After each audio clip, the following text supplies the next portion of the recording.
Welcome to the True Stories of World War II podcast, where the stories are true and about World War II. I'm your host, Holden, better known on the internet as True Stories of World War II.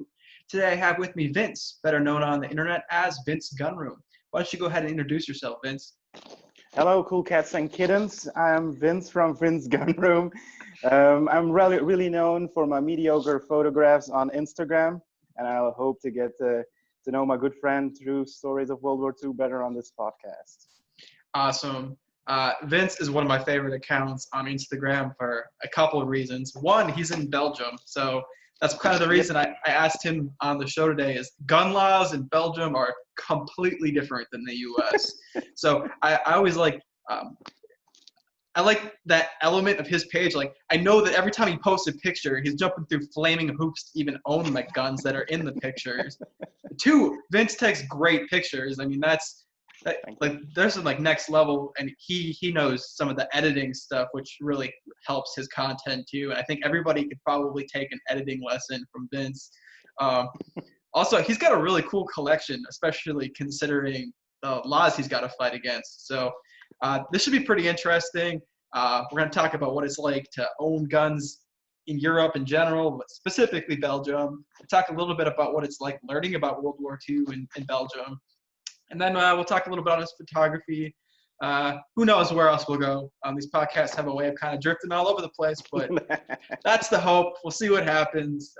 Before we get into it, as always, I got to give some shout outs, or actually in today's case, shout out Cascade Surplus. Thank you again for sponsoring today's video. As I say in every video, if you'd like to sponsor these, go ahead and send me a message on Instagram. For just $1, you can sponsor one of these podcast videos.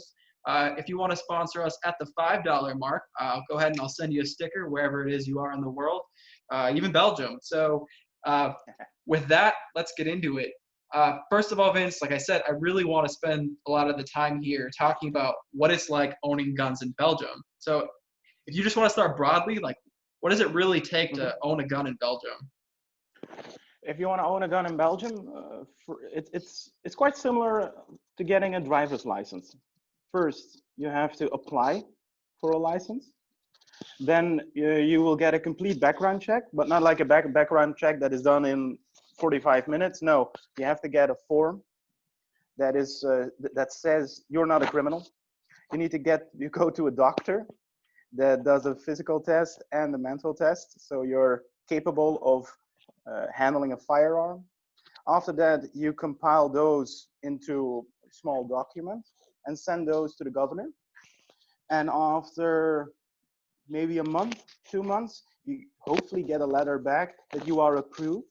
And then you get like a license, but not to own a gun, but you can fire a gun in a club for 6 months to practice gun safety, to practice all types of guns. Because in Belgium, all types of guns are put in categories from A to D, A being a revolver, B being a pistol, C being a shotgun, D a normal rifle, long-barreled rifle, and D black powder. Black powder is something that is almost obsolete in Belgium, but you can still get your license. After you do that and go to the club for a minimum of 12 times, fire each gun, then you can go take a test. First, you do a written test. It's about 20 questions, but you have to learn over 200 questions. And after that, if you succeed, you can go to the range and you'll get a test on the range with every type of firearm you are willing to get a license for. And then you can get started. So that whole process, we're talking, I mean, almost probably a year, huh? Like from originally starting to go to the doctor, and then you get your permit, and probably looking at least a year, right? Yeah, of course. The 6 months I was talking about is the bare minimum wherein you can go for your test. It's the bare minimum, but you're looking up more likely to a year. Yeah, that's true. Then you don't even have a firearm. Right. And you just can go maybe buy a firearm. So what's that process like to actually buy a firearm? That's quite complicated too, because here in Belgium, we have two types of licenses. You have a Model 4 and a Model 9. I have a Model 9. A Model 4 is where you get a permit for every gun. What does that mean? You go to the shop, you say, for instance, I would like that Glock 9mm. You say, I would love a Glock. You pay for the Glock. You send in the paperwork. You don't get the gun yet. You send in the paperwork. You wait for 3 months. After 3 months, you get the paperwork back, and maybe then you can go get your Glock. That's a Model 4. You have to do that for each gun separate. But if you have a Model 4, for instance, you can get semi-automatic guns. If you have a Model 9, that's what I have, that means I am licensed to buy guns. If I go to the shop and show my Model 9, I can pick a gun and take it home with me. But not all guns. For instance, all semi-automatics are always Model 4. All pump action shotguns, pump action, even a pump action 22, I can't get through a Model 9. So it's quite difficult. It's quite difficult.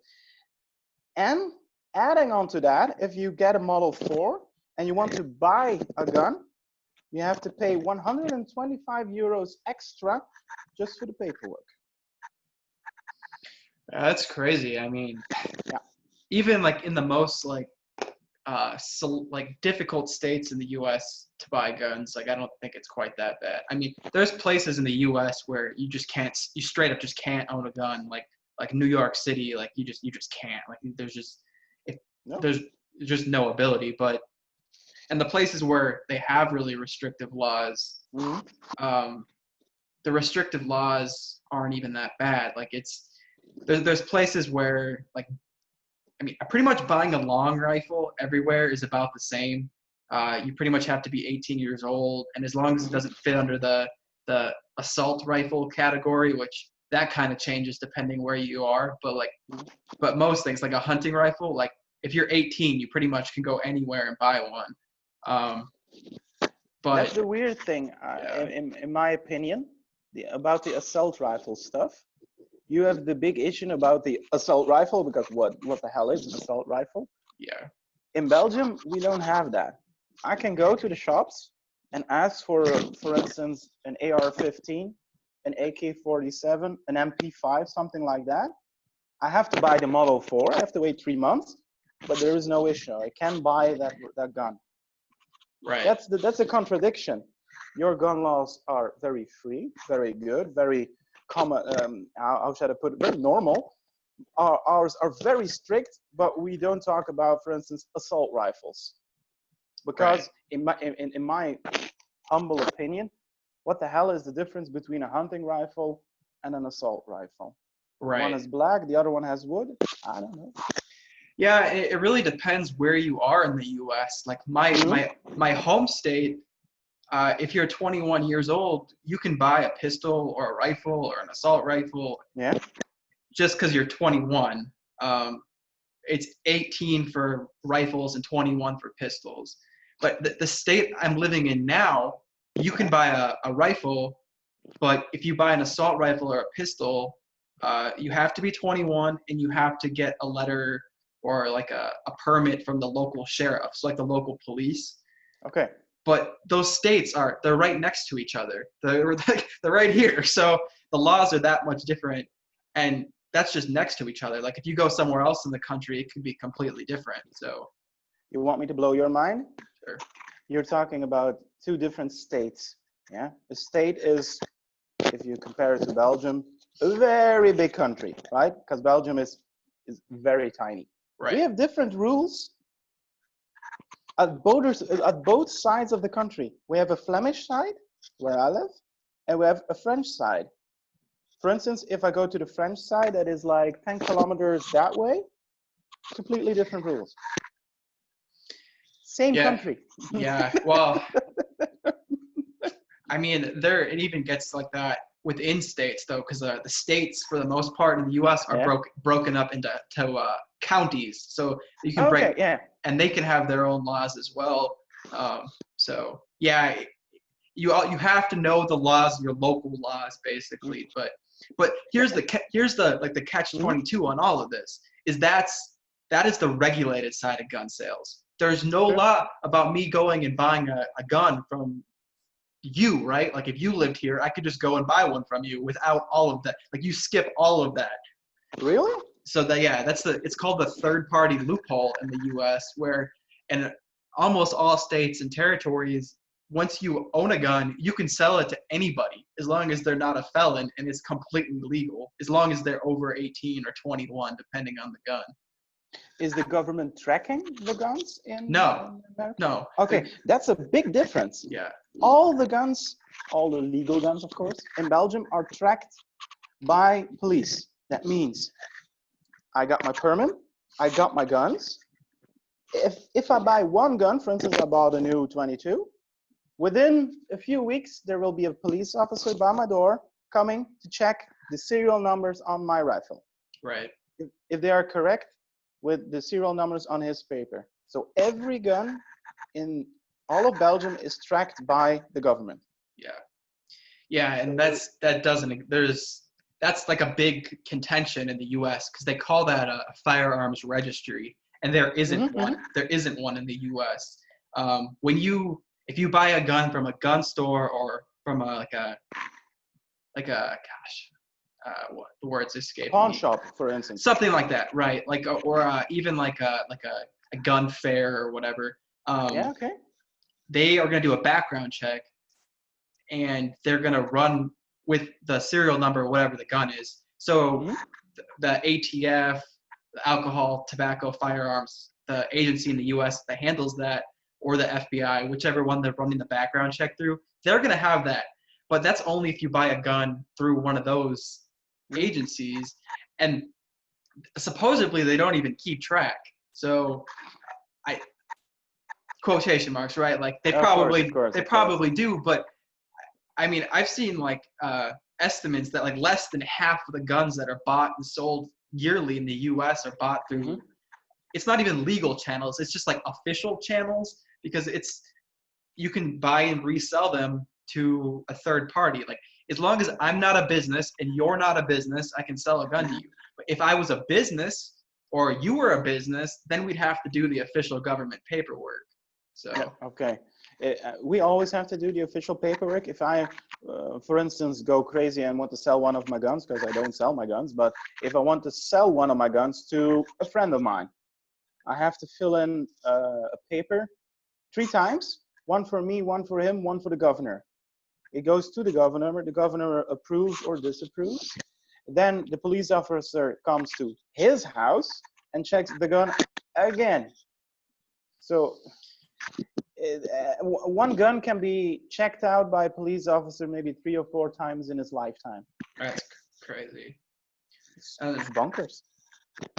Yeah, and that's honestly why they don't have a good estimate of how many guns are even in the US, because they know how many guns were like sold in a given year, but there's just so many floating around now that like stuff from World War II and before, like so it scares them. Yeah, and I mean there's estimates that there's like 2 or 3 guns for every person in the US. So we're talking like 700 million, like, oh, I'm above average. yeah. Well, you're talking 2 or 3 per person, but like, I don't know, 50% of people don't own one. So just give me that one. I'm above average one time. Just give me that one. Yeah, and the people I tend to hang around with have like 60. So Okay. Yeah, I'm put in my place again. Okay. I understand. Yeah. Well, I know I've met collectors that have like just rooms full, like just rooms full, and that's just what they have out. Like, that's different in Belgium. You have what I'm a shooter. I practice with my guns. I had to go target shooting. I go clay pigeon shooting. Then you have 2 different permits. Then you have one to go hunting. That's completely different. That's almost unobtainable in Belgium. It's very expensive too. You have to take courses for about a year. You have to take multiple tests. You most likely fail.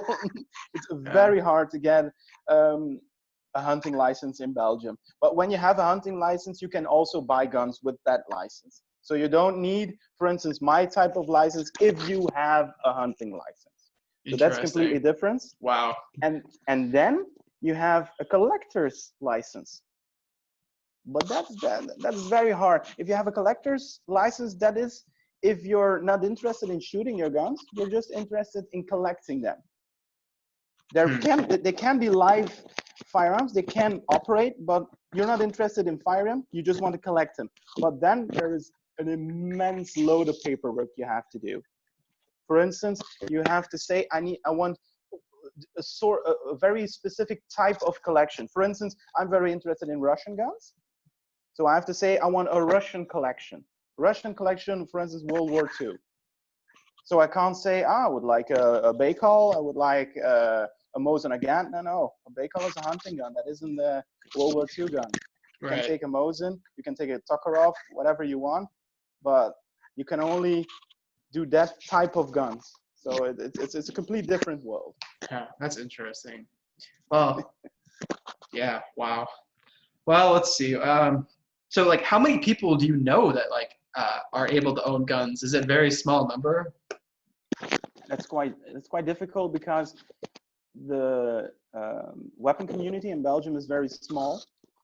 So we like know everyone. If you go to a shooting, we have weekend shootings over here, clay pigeon shootings, and in the field and stuff. You almost know everyone if you go 2 times.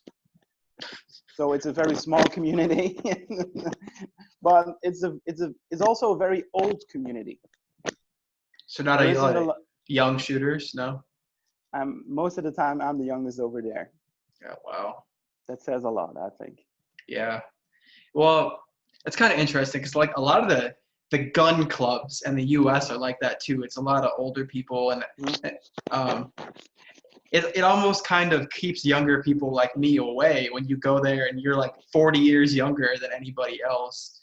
But if you're young, you always start through the same canals, if I can put it like that. For instance, I started through my father, who was a gun collector, and his father was a gun collector, and my mom's father was a gun collector. We were all gun collectors in a family. And that's how you start. You see a gun, you know a gun isn't dangerous, you know how to handle a gun. A gun is a normal thing in the household. Right. We always had a gun cabinet with glass, so you can always see all the guns, all the rifles, all the shotguns, and there wasn't anything special for me. I always saw them from when I was a little baby until now if I have my own guns. Yeah. But for people who never came into contact with guns, it's always I'm always surprised. To them, it's very scary. A gun is a killing machine. No, they're not. Yeah. They're not at all. Yeah, I kind of get that. I mean, I didn't really grow up around guns. I mean, my family had some, but it wasn't a collection. You know, it was like a pistol or two, and I had only shot a couple times before I joined the military. But I got very comfortable around guns in the military. I mean, I'm a rifle expert a couple times, and I've taken the classes on basically every weapon system that the U.S. has. But that's when I got really comfortable with guns, and now I get it. Like guns don't bother me at all, but I still understand the mentality when people they don't quite get it. But it takes a little bit to get comfortable with them. Like you need to spend time at the range, and you need to disassemble it, and you need to understand that okay, there's no rounds in this. It's just a tool at this point. It's not dangerous. Yeah. A lot of my friends, when they visit my house, they know I'm like a gun nut. I do nothing else than clean guns, look up about guns, spend time on Instagram looking at guns. Don't do anything else. So they come about at my house, visit me or something.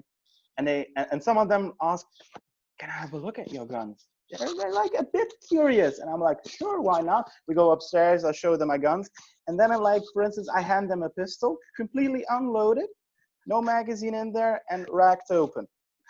I give it to them and they're scared. Yeah. They're scared. They think that an unloaded gun, completely open, no magazine, not even a bullet around, can do harm. And that's when you see like, it's the not knowing part that scares people. It's not the Yeah. guns. It's what Yeah. they hear on the internet. It's what they see in video games.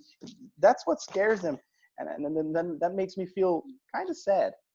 Yeah, there's a lot of bad information out there, unfortunately.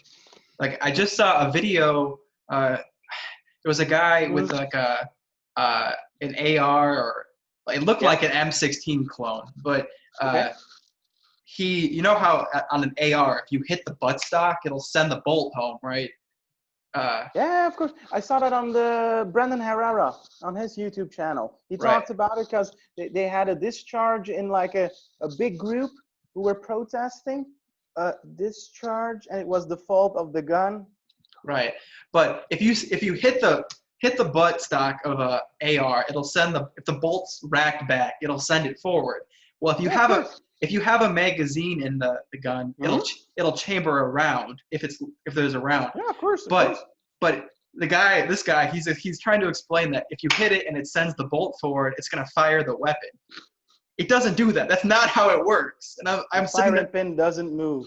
No, you have to pull the trigger. And Yeah. I'm watching this video. I'm like, man, I can't tell you how many times I was sitting around in the Marines and somebody like hit the buttstock of the gun and sent the bolt home. Like probably like every time you're at the range, probably somebody did something like that on accident. I mean, it's loud when the bolt gets sent home accidentally, but if every time somebody did that, a round was shot, like like there'd be 100 discharges a day. Like, I always have the same discussion with friends, colleagues, people I meet.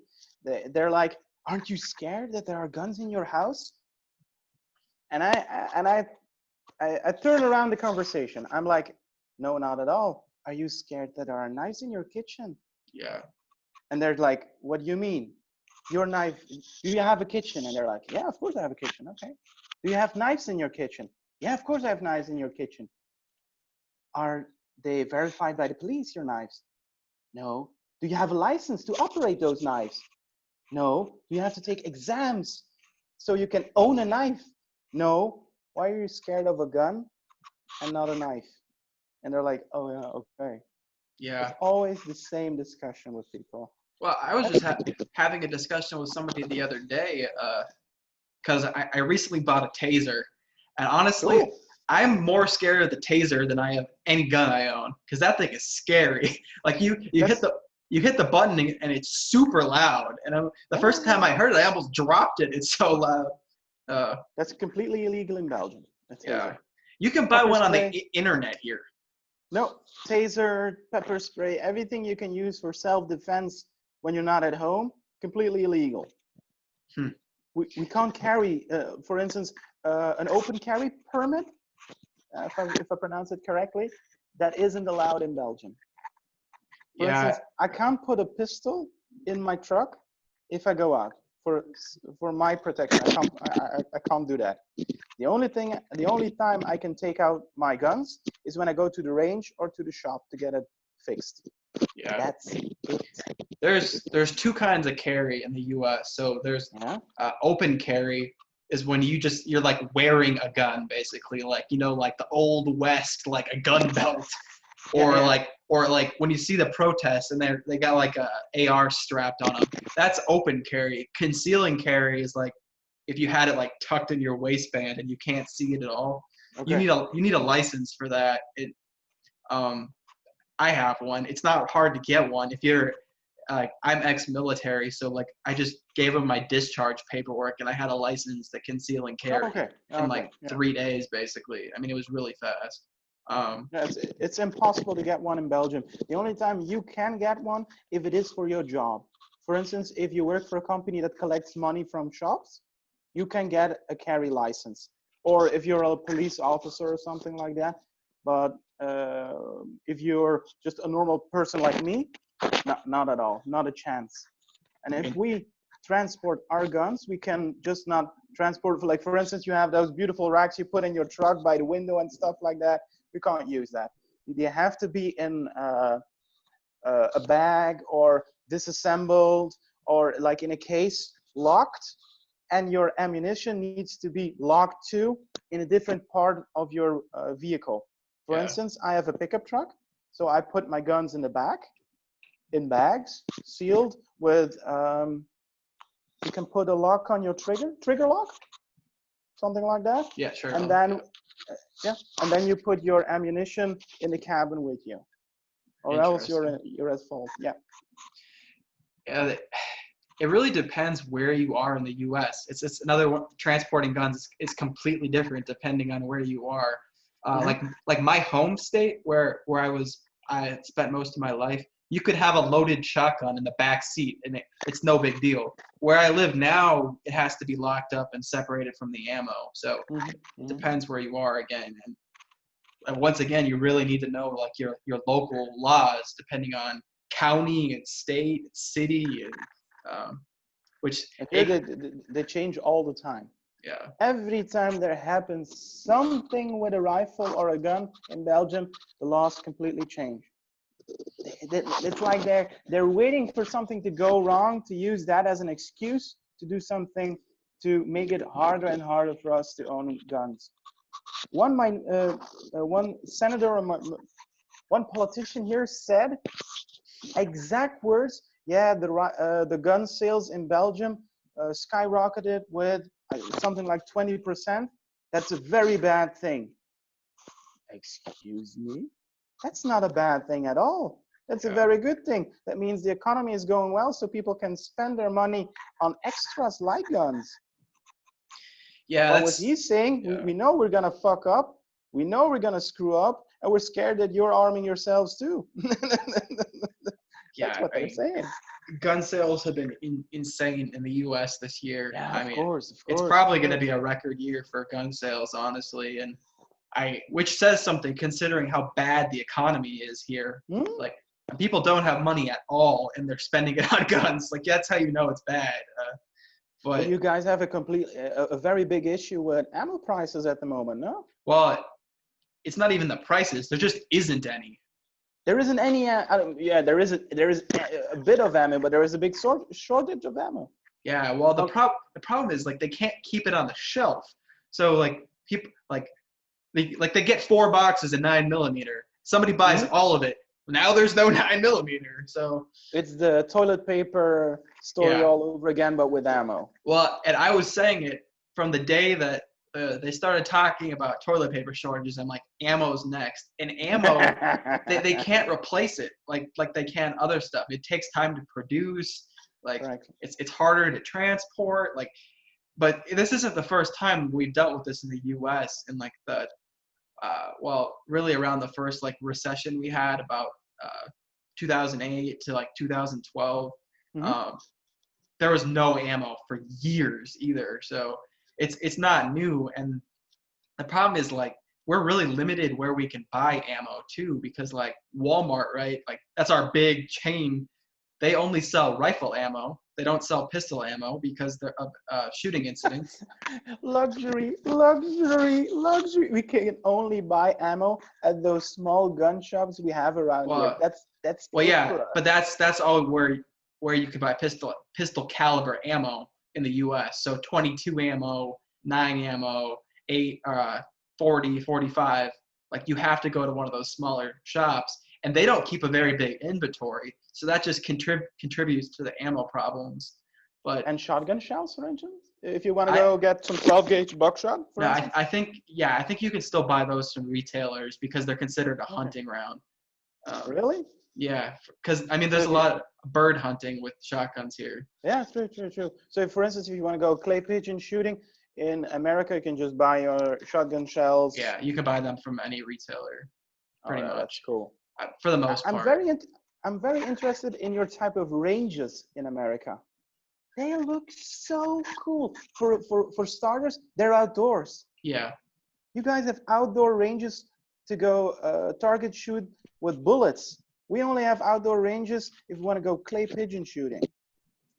Yeah. Well, the part of the country I live in, there's a lot of indoor ranges, but it's kind of a novelty, honestly. Like they're expensive, but it's like we have like 7 or 8 months of winter here, so having an indoor range is nice because you can go shoot during the winter, and you're not sitting outside freezing. But can I be impolite? what do you consider expensive for a range? Well, Is you pay a fee for every time you go to shoot, or do you yeah, pay? pretty much. Oh, okay, because we pay a yearly fee. Right. That's what we I think pay. a lot of these places probably have programs where you could do something like that, and it'd probably be a little cheaper. But if you're only going to go once or twice, it's not really worth it, I don't think. But I think like 1 day shooting, it's probably going to be about $30 an hour to rent. I'm not really. That's probably like 25 euro or so. That is quite expensive. But It's quite expensive. but then you have usually you buy the ammo from them no matter what. So Okay. that's additional, and you can most of these places you could rent firearms from, or you could bring your own. Of course. But you pretty much have to buy the ammo from them. That's kind of the gimmick, right? To make a little money. Do you have to become a member of any gun club in You America? don't have to. There is gun. Okay. Yeah, there's gun Okay. clubs you can become a member of, but a lot of these like indoor ranges, Mhm.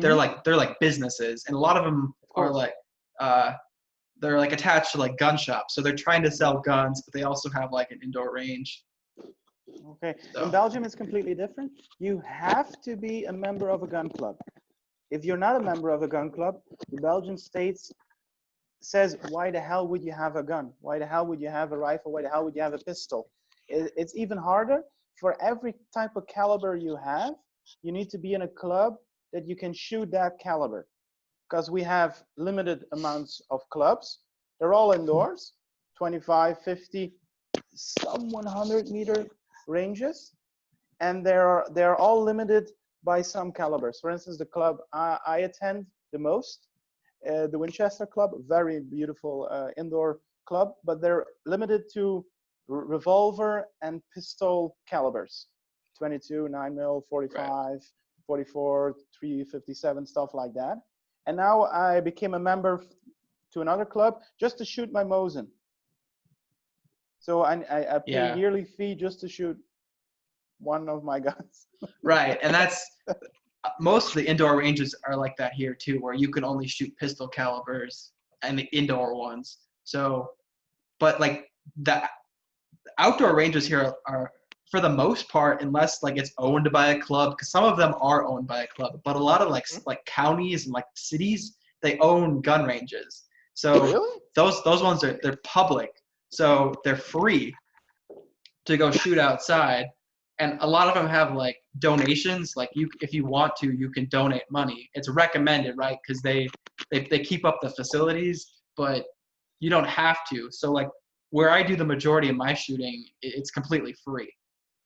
Can you elaborate on that? What do you mean? Is that like a sort of patio where you can sit and shoot Right. downrange, or? Yeah. So try to paint a picture here Yeah. for you a little bit. So Is it like I see on YouTube, a guy sitting in like the desert, shooting a gun downrange with a couple of other guys? not quite. So like I guess the best way to imagine is just like a really like long like bench, right? Like a shooting Yeah. platform, like a paved with benches on it, and then there's like a cover, so like it's shaded and there's no raining. But then like Small roof, yeah. so Okay. the rain, but it'll be set up like there'll be like a 50-yard and then like a 100-yard and like a 500-yard or Oh, 50-meter, 100-meter. So like there's all the different distances, but like the shooting line is all like right here. But it, okay. depending on where you're at on the line, like the range is longer. And there'll be like a berm, like a wall at whatever the distance is that you're shooting.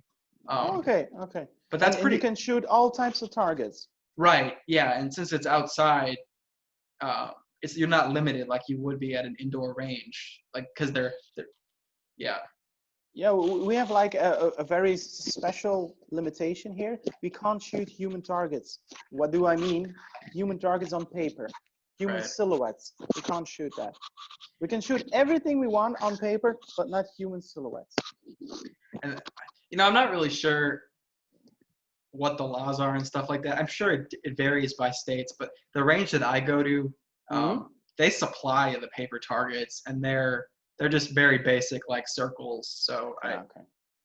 But I've been to indoor ranges that are like more like businesses, and they have like 40 different targets that you can pick from and buy, because I mean that's how they're making money. But I've shot at people-sized targets, but I've also shot at people-sized targets in the military. So Of course, that's completely different. yeah. You're trained for different things too in the military than you are at the normal range, of course. Yeah, it's a little different for me. I mean, the first time I shot an AR at like a civilian range, it kind of clicked. You know, this is different than shooting in the military. So, like, they were very worried about. Have you shot an AR? Like, it ejects shells all over the place, and they were very worried about. Well, you need to have a brass catcher, which is like a little net that catches all the brass coming off. Yeah. Because they're very worried about like the hot brass popping off and like burning people.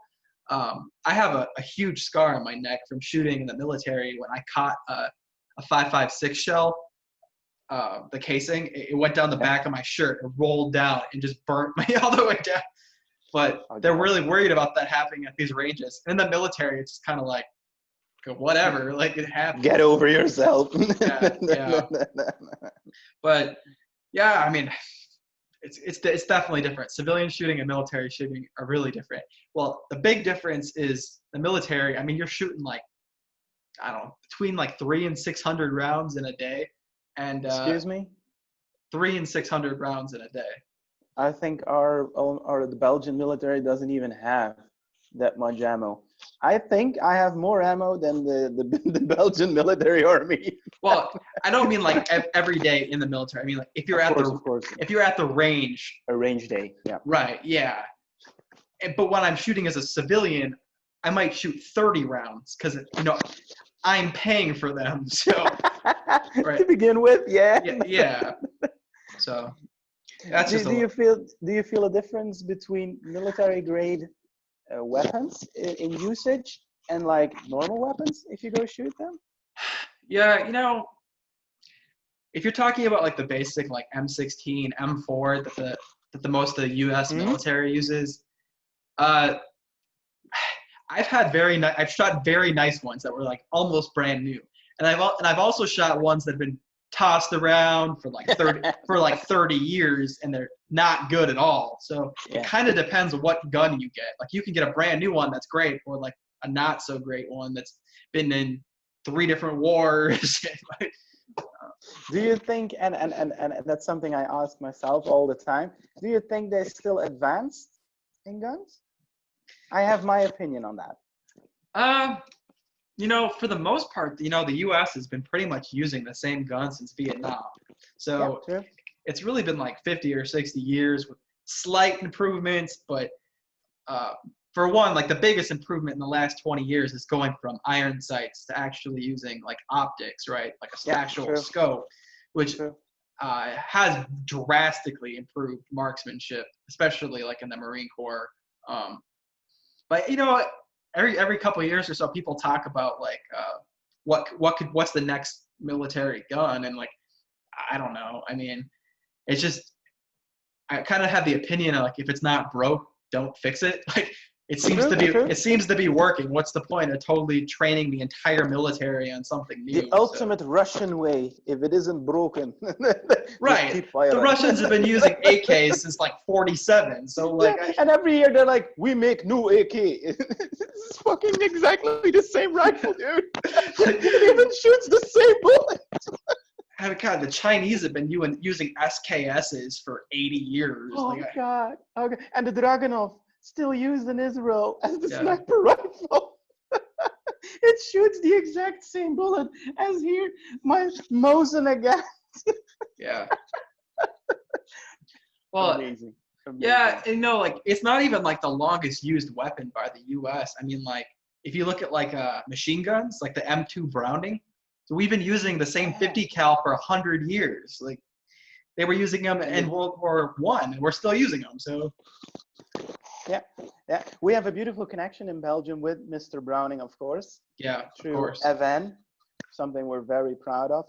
For instance, if you go to a shooting range here, but to go clay pigeon shooting, 90% of the people shoot Browning. Interesting. 90%. The B500 25, stuff like that. All Browning boys. Wow. I don't buy a Browning then because I would like to be special, but all other people shoot Brownings. It's like the the Ford F-150 of shotguns over here. Everyone uses it, That's and weird. they're really expensive. Yeah. Yeah, there's definitely some cheaper shotgun options in the US. Oh God! Like But you guys use a lot of semi-automatics and pump action stuff. We all yeah. use no, we all use double-barrel shotguns over here. Wow. We use some semi-automatics, no pump action shotguns whatsoever. Really? Maybe someone is shooting some slugs at the range, but that's about it. You Yeah. can't go shoot clays with a pump action. Yeah, pump actions are really popular here for hunting, but there's limitations. Like you can only have, I think it's like 3 or 5 rounds depending on where you are. Like that's a really big deal. Like if you get caught with too many rounds in a shotgun, like you can go to jail. Really? Yeah. Yeah, here it's 3 max. That's it. Yeah. But the pump actions are really popular for like duck hunting. Mm-hmm. Well, we've had a great discussion about owning guns in Belgium. I want to get into a couple more things here. So specifically, I mean, this is a World War II podcast, and you don't live in the U.S., so I have to ask, what is it like learning about World War II in Belgium? Very interesting, because we had a lot of the battles here in Belgium. For instance, if you go to Bastogne or any of the French parts of Belgium, it's still very, very visible that there was a battle over there. There are a lot of museums, there are other artifacts, a lot of monuments surrounding World War II, so it's very interesting. I like to learn about World War II. Every summer and every winter we go visit some city here in Belgium to learn more about World War II.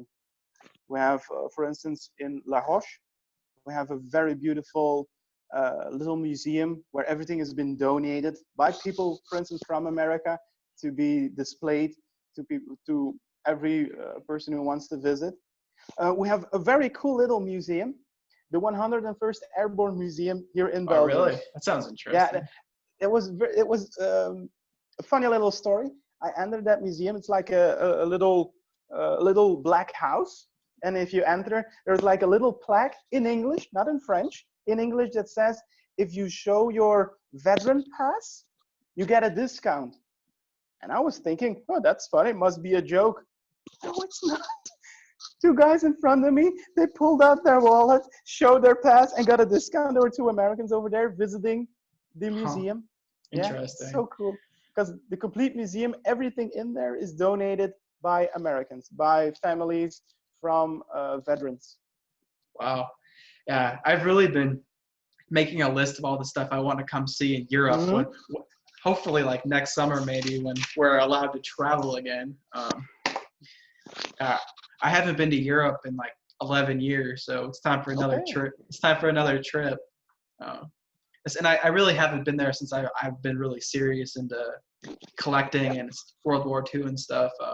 I went when I was in like middle school, like before high school, so it's been a long time. But yeah, I mean, I'd really like to go to the 101st Airborne Museum, and there's a bunch of stuff in France and Germany too, so it might be kind of a long trip, honestly.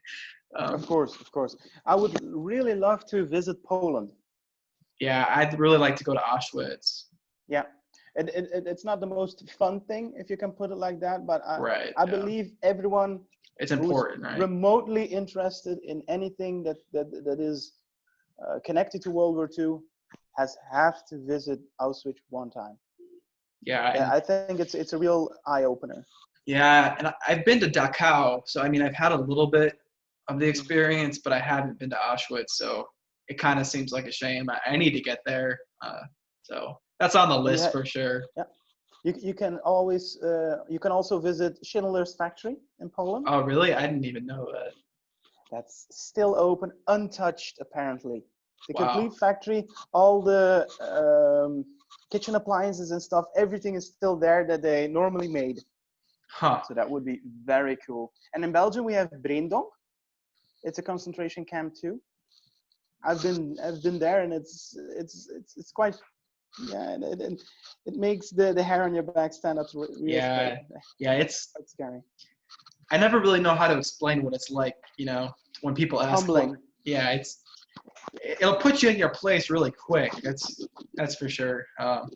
If at one point in your life you think, oh God, life really sucks, I'm having a real rough time, just visit something like that and just come out there and think, damn, my problems are like nothing. They're like specks. Yeah, you got to put your own problems in perspective sometimes. Perspective, yeah. So I guess like the natural question is like, so when you're learning about World War II, growing up, right? How much emphasis is put on like, Germany and like be like, being the bad guy, right? Like, of course. Now, you have to know Belgium has always been a neutral country. That meant if the war started, we closed our borders towards Germany and towards France because we're a neutral country. And everything from information we get is quite neutral. So we really look at the facts. For instance, Germany was the big bad guy in the war, like Japan too. But what led to the war? We go further, we learn about World War I, what happened there, how they ridiculed Germany, stuff like that. So we're not looking at the history books like this. We're really broadening our horizons and really looking at everything. Yeah, that's interesting. And I've been talking a lot about that on these podcasts where I really wish we'd do that in the U.S. Look at the bigger picture and not just what the U.S. did, like the U.S. involvement. And like, it really benefits to know like what happened in Europe before the war. And, and the war was going on for 2 years before the U.S. even joined. Like, yeah. And why did the U.S. join? Yeah. Because their hand was forced by the Japanese. Right. Okay. The U.S. always supported Europe, the Allies, by by sending supplies, supplies and money and stuff. So you were indirectly connected to the war, but the U.S. was a very important part of the war, but not an enormous big part of the war, if I can put it like that. I don't want to sound disrespectful. Oh, you're right. You're 100% right. Because we always forget one part of the war that was very important. No one ever talks about it, and I'm very interested in that part. Is the Russians. Right. Yeah. The Eastern Bloc. Right. Yeah. Yeah. Eastern Bloc. Yeah. Old Bloc. Yeah. Eastern Bloc. True. So those were the guys who entered Berlin at the end. Those were the guys who, at the end, literally defeated Hitler. Okay, without the U.S., we wouldn't have defeated Hitler, of course, and we would be speaking Russian here, but and we would be drinking vodka. Yeah, I always like learning about the Russians, but it's tough in the U.S. to learn about Russia. It's very tough because the Russians were a big enemy in the Cold War. Yeah, practically for 50 years, the Russians were the United States enemies. So anything in the U.S. history where the Russians might look good, like helping in World War II or in Europe or in Asia, like that, we don't like to talk about that either. Just around the same time the U.S. drops the atomic bombs in Asia, well, Russia's finally getting there. Like they're finally joining the fight. So we don't like to talk about that. We don't want to like to talk about defeating the Germans, because it makes the Russians look good. We're trying to make them look bad. So even now, I mean, the Cold War has been over for 30 years, and we're still like, there's still this anti-Russia. Like we worry about Russia meddling in our politics. Like the Russians are all communists and they're bad. Right. Still that little vibe there, of course. Yeah, and and it's not just the Russians. It's the Eastern Europe, like the whole area. Like they're not all bad people. Like you gotta. Yeah. Like I say, like the U.S., like there's a very like the history is very pro-U.S. Like it's not balanced, right? But if you look at the U.S., you guys have won, and that's not a problem. You guys have got such a big country that is divided in states, if you'd like, you would never have to leave the US. Yeah. You can go to the beach, you can go skiing, you can go to the forest, you can go, for instance, to a desert place. You have everything in the US. Why would you leave your country? Everyone speaks exactly the same language. Everyone has almost the same ideas. Where if you go to Europe, it's all divided in little small countries. We all have our different languages. We all have our different habits, different laws, you name it. So in my opinion, that's a big difference. If, for instance, if we want to go skiing, we go to Switzerland. We go to Poland. If we want to go to a warm place, we go to Spain, Portugal, Italy. If we're going to go to the mountains, again, we go to Austria, for instance. We go to different countries. And Right. that's when you learn different cultures, and that's when you learn different habits and stuff like that. And different views, of course. Yeah, that is very interesting, and you're right. You could like never leave the United States. You know, I have on like multiple occasions, and I think like you're better off for it. Every time somebody asks me, "What's it like traveling?" I'm like, you really need to travel to like understand that we live in a bubble here. You know, Yeah. like I lived in Japan for 2 years when I was in the Oh, military. really? Yeah, when I was I was stationed in Okinawa for 2 years. Cool. It really, living in Japan on a relatively Mhm. small military base, you know, I was forced to like actually go out into like the Japanese town and like go shopping and eat food, and so I kind of got immersed in it, and you start to realize, you know, the U.S. isn't the only way. You know, people do, like, other countries have operated just fine. Like they have their own cultures, and you know, there's just like this idea in the U.S. that like, you know, whatever we're doing is the right way, and And there's the no US is other still ways. of course, and the US is still a very young country. Yeah. Oh yeah. Yeah, very young. For instance, if you come to France, you can visit lots of castles, for instance. America doesn't have, of course, because they're a No. very young country. Right.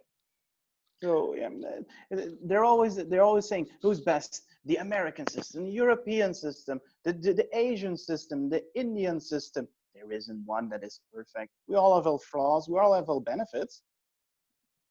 Yeah. Yeah, I really recommend that people, you know, they travel if you can, and there's affordable ways to go about doing it. If you want to travel, join the military. I mean, you're gonna see the world, whether or not you want to or not. You're gonna get drugged around kicking or screaming, and I have a question about the military, if I may. sure. If you join the military in Belgium, you become a soldier. That is your job until you retire. You are a soldier, you can go through the ranks, you can become everything you want, you can become a mechanic, you can become all sorts of stuff. But in America, they're always talking about veterans. They say you get deployed, for instance, Right. then you come back and you're out of the army, or how does that Well, work?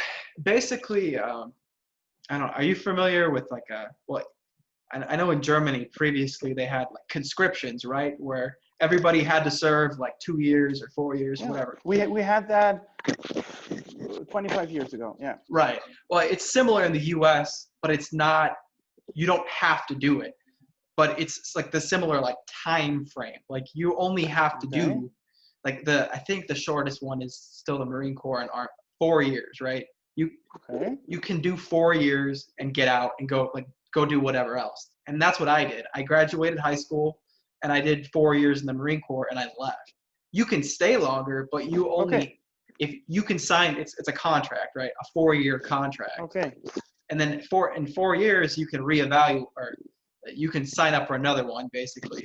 So you don't have to, it's not your career. It could be, but it doesn't have to be. And basically anybody who served in the military for 4 years or even like shorter is considered a veteran. So, But not a lot of people choose the military as a complete career path. They serve no, like 4 yeah, years. They do, in their mind, the service to the country, yeah, and then they go to civilian life. exactly. Yeah. Okay. A Okay, lot that's of it has, completely different. well, part of it though is the military, you know, it's huge in the US, right? but True. they need a lot of people on the bottom ranks, right? Like a lot of like the low enlisted people, like, you know, the people that are going to do all the heavy lifting and the shooting. But like as you go up the ranks, they need fewer and fewer. It's like a pyramid, right? So Of course. everybody can't stay because there's not so many jobs the higher up you get. Okay, so for instance, if you're done with your 4 years and you want a new contract, it is possible they say no. Exactly. Yeah. Oh, okay. And you know, Okay. some jobs are more competitive than others. Like my job in particular, I was an administrator, so I did a lot of like computer stuff and like reports and documents and that kind of stuff. It was a pretty big field, so there's a lot of spots. But some jobs, I mean, there's just like there's 40 people trying to get 3 spots. So, and then If you're in the military in America, is that if I may be rude, is that a well-paid job? see, it's difficult to explain because it's not a lot of like money, right? But the Okay. benefits, like you have your healthcare is covered, which is a big deal in the U.S. because I mean Yeah, of course, of healthcare is course. expensive here. Yeah, here is it's cheap as F. So But you have healthcare covered, your dental is covered, housing is covered. your housing is covered. Yeah. Do you get a house from the military, or does the military pay for your house? If you're not married and you're under a certain rank, you're gonna live in barracks, which is like a dorm room, basically, Yeah, right? yeah. If you are Also, you literally live there. yeah, Oh, okay. Now I understand. but that's We for like have barracks too. Yeah. right. That's for like the lower ranks that aren't married. But if they are Mhm. married, they give them money for a house, right? And if you get above a certain rank, like if you get above like a sergeant, so like a staff sergeant or higher, then they're gonna pay you to get a house too, because you're not gonna live in the barracks if you've been in for 12 years or whatever. So Oh, okay. That's completely different. Here in Belgium, if you go enlist, you go to literally a school where you are the complete week, and at the weekend you go home. It's like a real school, but right, you learn everything that is necessary to become a soldier. And when you graduate, you can enlist into the army, and you become whatever type of soldier you want. And you get stationary over here until a war breaks out.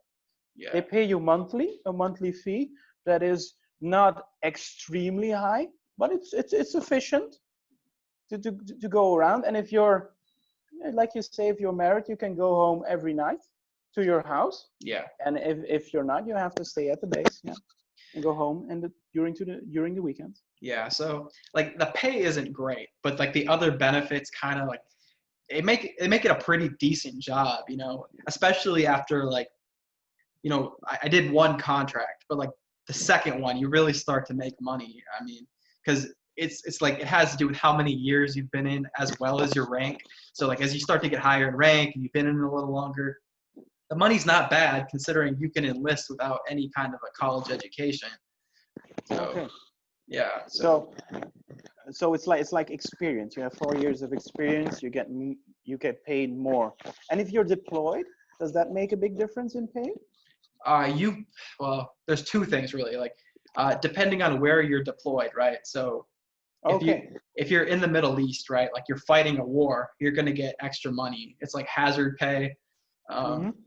but you're also when you're overseas in the U.S., you don't pay taxes on your income. Oh, okay.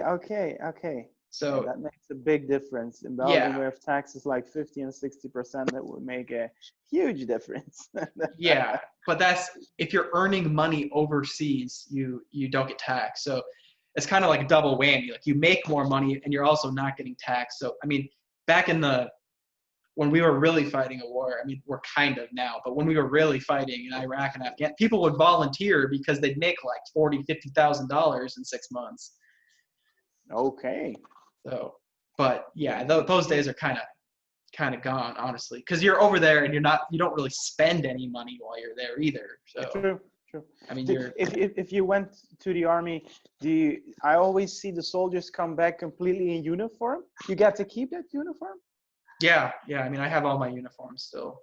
Oh, that's cool. That's Yeah, cool. I mean, there's really specific rules about when you can wear them when you're not in anymore, but you get to keep them. Okay, okay. So, for instance, if you go to the range and you say, I want to be like completely in camo, that's a no-go. Yeah, no. Well, especially the Marine Corps. The different branches have different rules, but like even like when you're in the Marine Corps, you can only wear the uniform going to work and like while you're on base. Like if I was gonna go to like McDonald's like off base, I have to change into civilian clothes. Like the Marine Corps, you can't wear your camouflage uniform just like out and about. Okay, is that called what they always say, like stolen valor and stuff like that, or is that something completely different? No, that's not. Stolen valor is like if you weren't even in the military and you just wore a military uniform and you're If like, I would wear a military uniform and I say I was in the military, I would be committing stolen valor. right. But this is just Okay. like, this is just a rule about you just can't wear it out in town. Like there is uniforms you can wear. You just can't wear Okay. the camouflage one. Like I don't know. Like you could wear some of like the dress uniforms or the service uniforms. Honestly, the Marine Corps has a ton of uniforms. Like there's Okay. Okay. like Okay. 9 of them. So Okay. yeah. One for every day in the week and 2 extra. Well, yeah. Okay. I mean, they're just a lot of them are just like slight variations. Like you wear the short sleeve in the summer and the long sleeve in the winter, that kind of stuff. So Okay. The the real big one. M1 Grant, Mauser, or Mosin? you know, Before you answer, think about it. Just think about it. all right. So honestly, like I'm a big M1 Grand guy just because they're semi-automatic. Okay, and because it's an American rifle. Okay. Well, I got a little bit of lead, Okay. but Okay. if I had to pick a bolt action, I wouldn't pick a Mauser or a Mosin. I would pick an Enfield because they hold 10 rounds. But do you really need 10 rounds? Do you really need 10? If you, I don't know, if like Volume over a Mosin, accuracy. if you shoot a Mosin, like I don't know, the best sniper ever did, you just hit your targets, and afterwards, if all else fails, you can use the Mosin as a spear.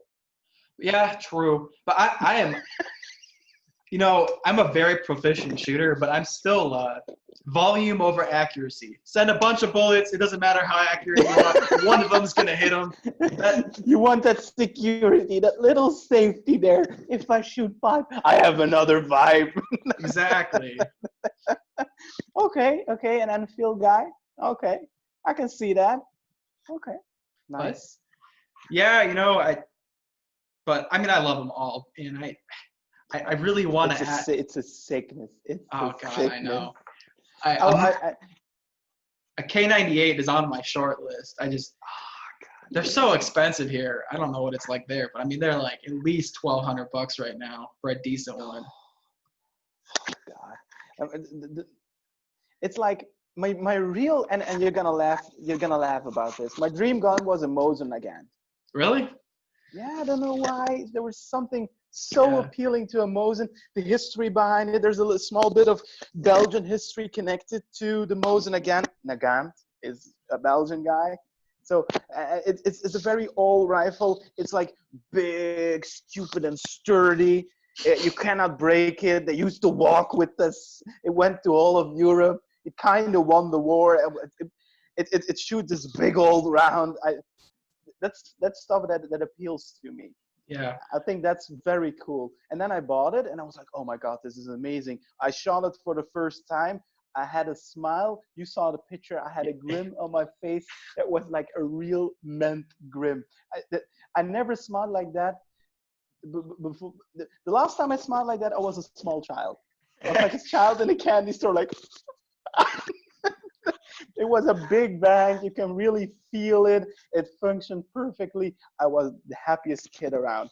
Now I'm sitting here on my computer looking through, of course, gun websites. And what do I see?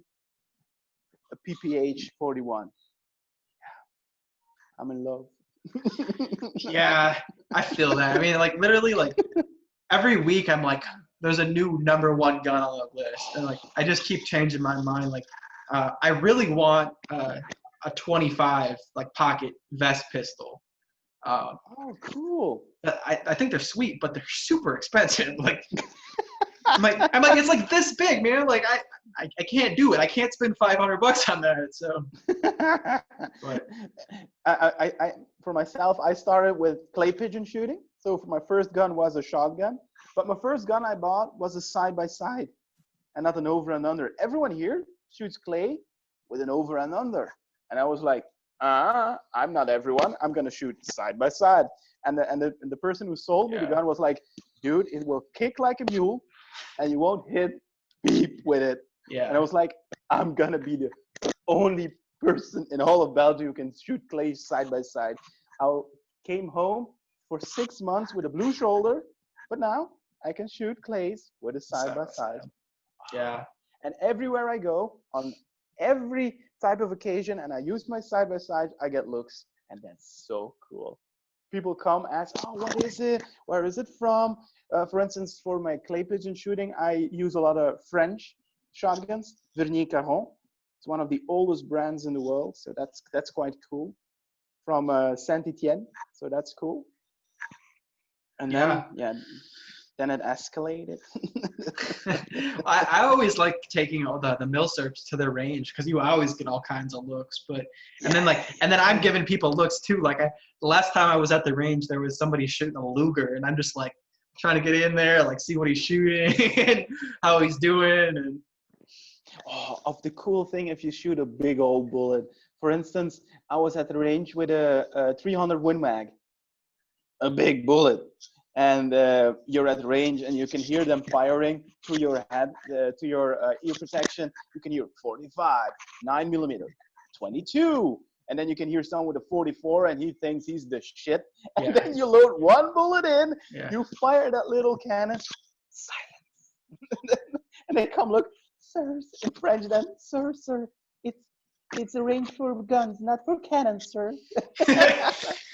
Yeah, that's kind of what it's like shooting like a 30-06 or a 303 at some of these ranges. That's a big round, and people are plinking. Like, well, when you're shooting like even like an AR, like a 5.56 or a 2.23 is a baby round compared to a 30-06 or a 8mm Mauser or 7.62 by 54R. Like I was shooting my Mosin, and literally the isolation fell from the ceiling. It started to fall from the ceiling, and I was like, I'm doing well.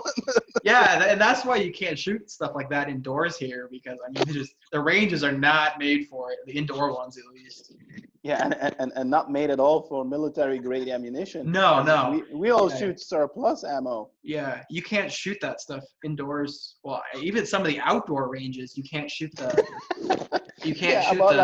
iron. It's like iron core or something like that. Steel core. Iron core light ball ammunition, because there's like a complete website about 7.62 by 54R. It's called 7.62 by 54R.net. Very creative. Yeah, very creative. It's like made by an old guy in Excel, but it's like got like all the information on there. Every little stamp you can find on your rifle, he's got a complete explanation about it, and that's so cool. You can track all the milsurp rifles throughout their complete life cycle, and that's so cool. I think, I like myself a bit of history. Oh, no, me too. No, really? No, really, right? I would never have guessed. Shocking news on the podcast now. Amazing. Yeah, man. Well, we're kind of wrapping things up here. I have a ton of more questions for you, but I like to try to keep these around an hour. So I'm gonna have to get you back on to ask. We have to do a part two. We're gonna have to do a part two. I'm looking forward to it, but I like to keep these right around an hour, though. Otherwise, I feel like people start to lose interest. So no problem whatsoever. We'll have to do a part two. Yeah. Hey, I've really enjoyed talking to you, honestly. Like, this is probably like one of the most fun I've had at one of these. So thank you. It was very interesting. Very interesting. I wish you the best of luck with your podcast, because it's very cool. for someone starting a podcast that is on the topic of guns and everything World War II related. So Awesome. kudos to you.